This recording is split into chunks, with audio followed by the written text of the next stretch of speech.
मुरारका महाविद्यालयासमोर जड वाहतूक थांबवली, टोल मार्गाचा वापर करण्याचे निर्देश. शेगाव शहरातील अंतर्गत रस्त्यावरून सुरू असलेली जड वाहतूक थांबवण्याचा निर्णय आज सकाळी सुमारे 10 वाजताच्या दरम्यान मुरारका महाविद्यालयासमोर घेण्यात आले. स्थानिक नागरिकांच्या सुरक्षेच्या दृष्टीने ही कारवाई करण्यात आली. मिळालेल्या माहितीनुसार काही वाहन चालक टोलचे पैसे वाचवण्यासाठी शहरातील आतल्या रस्त्यावरून जड वाहनांची, विशेषतः ट्रकच्या ढाच्यांची वाहतूक करत होते. यामुळे अपघाताचा धोका वाढत असल्याने माजी नगरसेवक मंगेश ढगे तसेच नगरसेवक व बांधकाम सभापती अंकुशबाबू देशमुख यांनी पुढाकार घेत वाहने थांबवली.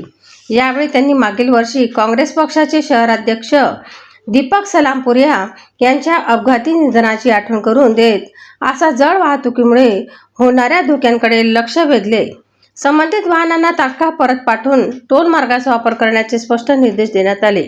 तसेच नगरसेवक अंकुशबाबू देशमुख यांनी वाहतूक प्रशासन व शासनाला आवाहन केले आहे की शहरातील अंतर्गत रस्त्यावरील जड वाहतूक कायमस्वरूपी थांबवण्यासाठी आवश्यक ती कठोर पावले उचलावीत. या कारवाईमुळे नागरिकांमध्ये समाधान व्यक्त होत असून भविष्यात अशा धोकादायक वाहतुकीवर पूर्णपणे बंदी घालावी अशी मागणीही पुढे येत आहे.